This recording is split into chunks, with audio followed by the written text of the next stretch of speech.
So I'm muted right now, but I'm on the show with Anna and Fulgence for Women's History Month.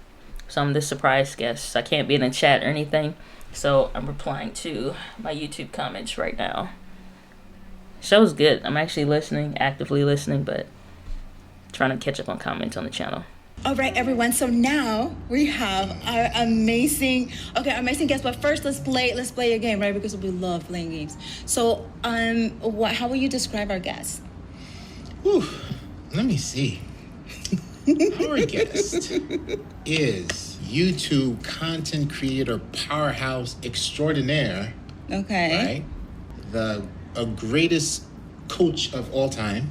An amazing speaker. Yes, and the greatest keynote of all time. Mm-hmm. All right, so that sums it up. That sums it up? Yeah. You think? Let's see. You guys guess. Let's see. So here we go. Dun, dun, dun, dun. Diana Gladney. Whoa. Okay, let's see. And hello. Yes. Welcome to ENN. What's up, Ms. Why, D? thank you. I absolutely love getting comments like this. This is what you go for. I love it.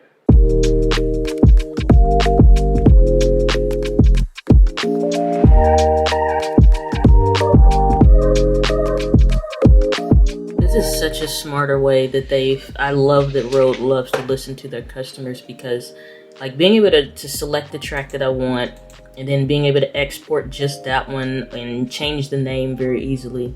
Like, they've made a lot of changes to this software, and all of them have been like smart additions to this Rode Central app. And exporting this audio for the video I did with Kirk, and I need to go get something to eat. It's been such a rainy, gloomy day, but what I want to do is go get me something to eat because I need to get out of this office. I'm starting to feel bad, and I think it's just from sitting down too much.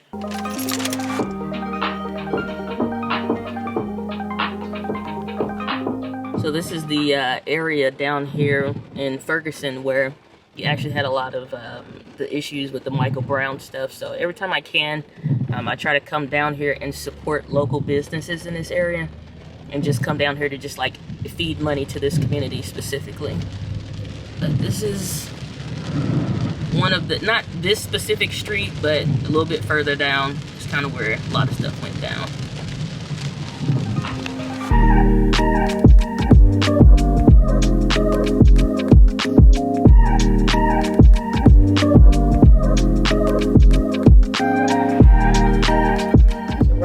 One of the fire stations where you had a lot of people, like it's relatively new, but you had a lot of people down here on this street, down in this area.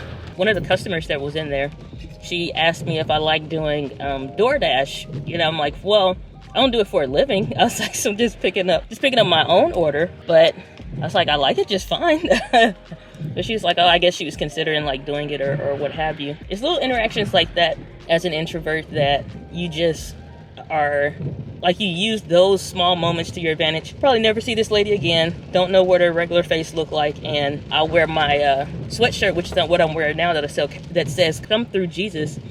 That's it's an opener. And so something as simple as that, like my sweatshirt saying "Come Through Jesus," she's like, well, it doesn't say like "Come to Jesus," and I'm like, yeah, "Come through Jesus."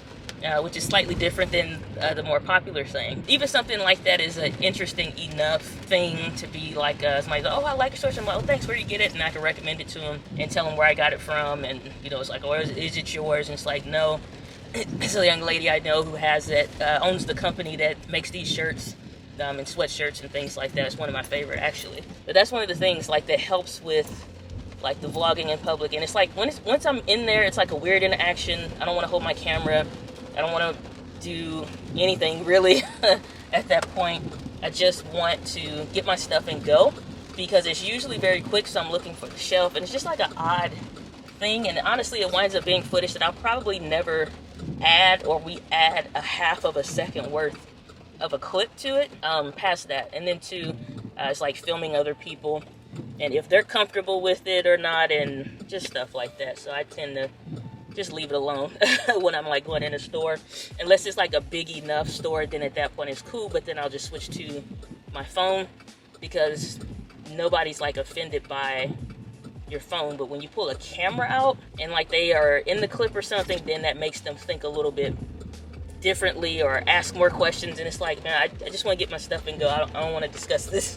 Now I gotta find someplace to get some gas just to replenish the little bit that I've used, just to top it off. It's like it's easier, but that's the one great, incredible benefit of working from home. But now I gotta get some gas or find out where I'm gonna go to get some gas, because I try not to go to like busy gas stations or with people all over the place. I don't know, it's just my thing. I want to go anywhere I want to go. I want to go someplace where there's not a lot of people. So just to replenish what I'm using.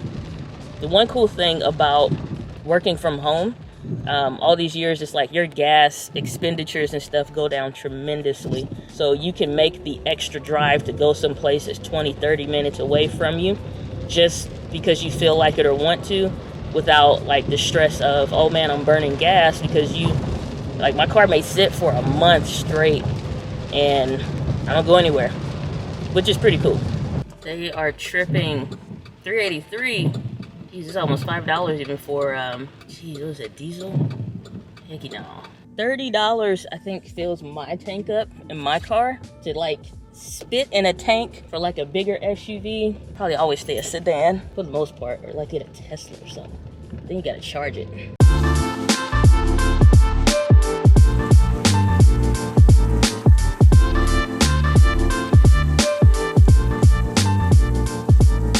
Finally back at home, and I am still feeling like complete and utter garbage.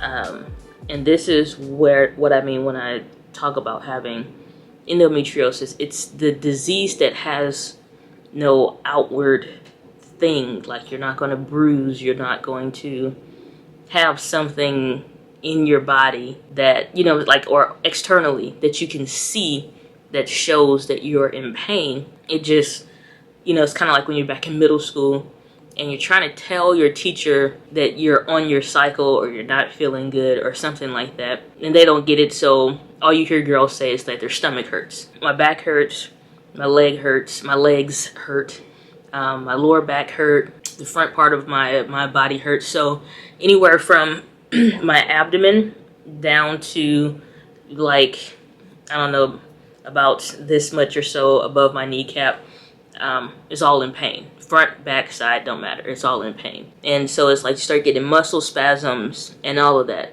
And so now I'm at this place where I have to decide, okay, I've gone out, you know, stretched my legs, gotten outside of the house, I've eaten. It's now time for me to take some medicine because this is not going well. So what I planned to do, which was record videos today, is not happening, like, at all. Because if I try to record now, then it would just get messy. I would be more frustrated. My emotion and attitude is not going to come off right. So it's just like there's no smiling in the footage, like where you would usually, like, you know, start it off smiling or got a good attitude or just kind of like whatever, stuff like that. So instead, let's answer a few comments that I've gotten on the channel, because when I was out of town, so I was spot replying to comments and then came back sick with the flu for about a week straight or so, and so I'm trying to catch up on some of those. So let's run through some comments. So this was on the best lenses for the ZVE10 video, saying, if I wanted a wide with no blurry background, what do you recommend?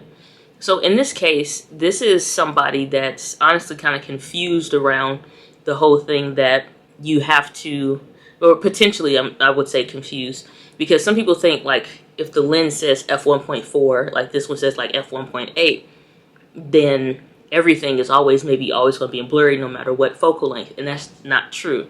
It can be as low as f1.8 at the widest angle if it has like a constant aperture, like the 17 to 28 f2.8 by Tamron. From 17 millimeters to 28 millimeters, it can be as low as f2.8, but you can change it. The lower that aperture is, that f-stop, the blurrier the background become. But any lens can cease to be a blurry background lens, if you want to keep it in layman's terms, by simply increasing the aperture. So you can make that an f7, f8, whatever, f12.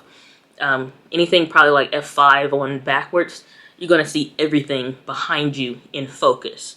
And so at that point though, but the fact that you want it wide, now you're looking at the focal length. So you're looking at your 10 millimeters, 12 millimeters, stuff like that. Anything below what the kit lens is, millimeters wise, at the widest end. So anything under 16 millimeters is going to be really wide. And if you want optical stabilization at that point, I would say check out the Sony 10 to 18, and it has a constant aperture of f4. And at that point, everything's going to be in focus, and you won't have to worry about a blurry background. I feel like I could be doing better and have wondered how a professional like yourself works through the process. Thanks for your hard work in making good videos. I've often wanted to see a step-by-step process of making a video, including recording the camera, capture card, the mic, modifying the raw content and all of that to editing. The thing with that is that kind of stuff is the stuff that we would probably put in a course. Something like the YouTube Simplified course, that's where that kind of stuff is usually shown. And that's in the membership community, which is videosimplified.live. We're actually going to be doing a launch specifically around that course. If you want to buy the solo course, you can, or you can get in the membership community, and we have stuff that's accessible through there. But when it comes to the process of how you break down and create and do what you're going to do, I can see how, like, we probably do a beginner's video for that for the channel. But when you're making content and like you're like, okay, put the memory card in, now what do I say, how do I prepare? That's also something we're going to be doing, an email challenge where you can go through and use the video planning guide that we created, that we've only made accessible at this time through the participants that sign up to the email community during the social media marketing world. And so that's something we're going to do some launches around and some other stuff. But the overall process is, like, once you have the video idea, like stuff like putting the memory card in, the camera, and all of that, to an extent is the same old, same old. It's nothing really special with that. Your mic levels depend on what kind of microphone are you using. Are you using a desktop mic or using a built-in audio, like I'm using this on the ZV-1 right now? Are you using a lapel microphone? And the kind of voice, so somebody that has a boisterous, loud, deep voice like Doc Rock, his audio levels would be really, really small because his voice is like a projection to itself. Whereas with me, you're going to have to increase that volume up quite a bit. So it's a very step-by-step process, and you got to find your right numbers of what's going to work well for you. Because if you don't, then you wind up running the risk of your audio sounding crazy and stuff being ridiculous. So there's something to consider there. And then the process of how you record, create, and do content in that way is something totally different. Thanks so much for these tips. I started implementing them. This is on the how to stay consistent in 2022. Started implementing them, such as getting my setup to be faster and less fancy, using bullet points. It made a huge difference. I have a question about feedback though. I only recently got back to doing videos, and I received a personal message noting everything I need to fix in my video. I did not ask for any feedback. I was happy even to get a video uploaded again. It was a bit discouraging. So here's my thing with this. I do not play about my videos, my content, and somebody's opinion, especially like some pea-brain opinion of what you should do or what you should change. Now, I'm not saying that you should ignore comments or you should ignore, like, if you need to change something. Like, if somebody's saying, so for example, we almost never do audio straight on the camera body, but I am for this one because it's the vlog, and I'm like, it's the end of the day, I'm not going to do a whole bunch of stuff because this more or less will be the last clip. But the thing is, like, you will find your process or why something is the way that it is in your videos, maybe because of a limitation of an environment, maybe a limitation of the equipment, and you're doing the best that you know how with what you have and where you're at. And when you major in the minor and start focusing on something that somebody else may say, oh, I can't stand room audio, is like it needs to be lapel or a podcast microphone or better. Okay, well, maybe you don't have those. Or maybe you made a conscious decision not to. At that point, it's like, what are things that people are saying that's ignorable? And obviously somebody went through the work of, like, you should do this, and this person's growing, and it's like, everybody have an idea what it takes to grow on YouTube, but don't grow a channel on YouTube. Like, everybody tells you what you need to do to have a successful career, but they may have only worked, I don't know, some job or something that wasn't a career job. They just have positions of doing random stuff. They never hold a job past 8 months or something, right? So you have to be cautious of who are you taking this advice from, because sometimes you can be in your feelings and just like you're not in the mood to listen to that advice in the moment. So be careful of when you listen and watch and read comments and stuff, because you're not in a space. Like this morning I got up, and for whatever reason, the first thing I went to go do is check comments on a TikTok video. And somebody who obviously didn't watch it made a comment about something. And then I went to watch a video on, like, from Tim Schmoyer's channel on something. I'm like, you know, no, I'm stop. We're not doing YouTube tips, advice, and all the other stuff. Like, we're not doing that this morning. Like, I'm not even brushed my teeth or gotten out of bed, and I'm starting to consume content. I'm like, this is not how the day's finna go. And so I just stopped, because I'm like, what am I doing? I just did it with a thought. That thought started to trail into, it's just like, not even 5 minutes worth of time invested into all of that. Not doing it. But later, maybe I'll go check something. Later, maybe I'll reply to comments and stuff like that. So you got to make sure you're in the right headspace first when you're starting to do that stuff. And then other times it's like, is this somebody that is truly like your target audience, saying specifically what it takes to have a better relationship with that target audience?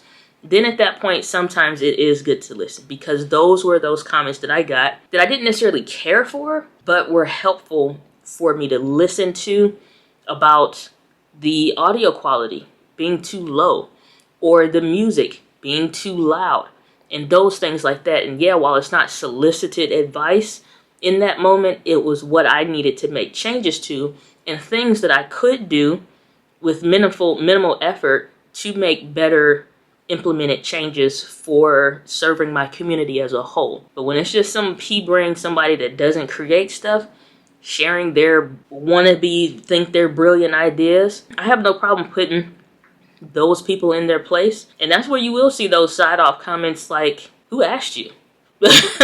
Or I'll say something like, and your content that you're creating is where? You know, kind of a things. And so I'll have those kind of clapbacks in the comment section, where otherwise 99.99% of the time it's always usually positive, engaging, or thoughtful, or just open up the conversation. Like, what makes you make a statement like that, or share with me a little bit more about what you mean by that. In that sense, you know, opening up the conversation to see where this person is coming from. But I'm not one of those people that's like super like GaryVee's talking about having empathy, and that maybe that person had a bad, I don't give a damn if that person had a bad day. That's not my problem.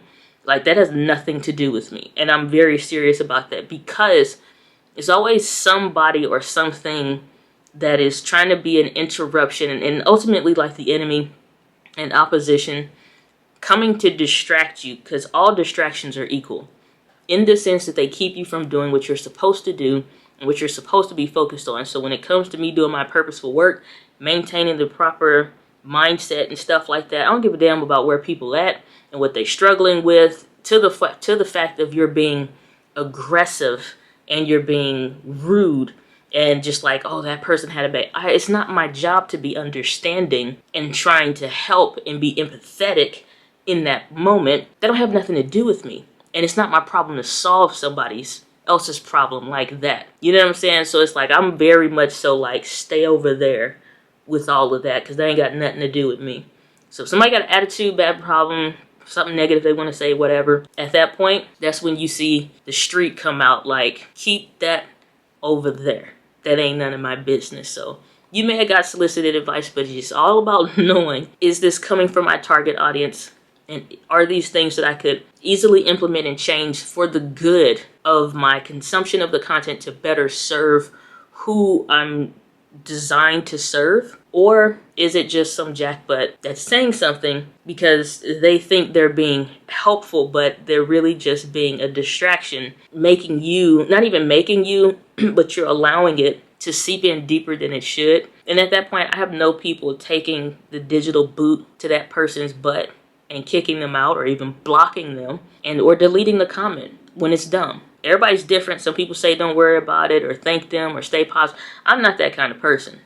So, you know, it is what it is. So to each their own, but you got to decide what kind of person you're going to be in your comments on your channel. For me, I'm straight up. What you see is what you get. Like, I am who I am, and I am in the sense that I am true to life on camera and in my comment section.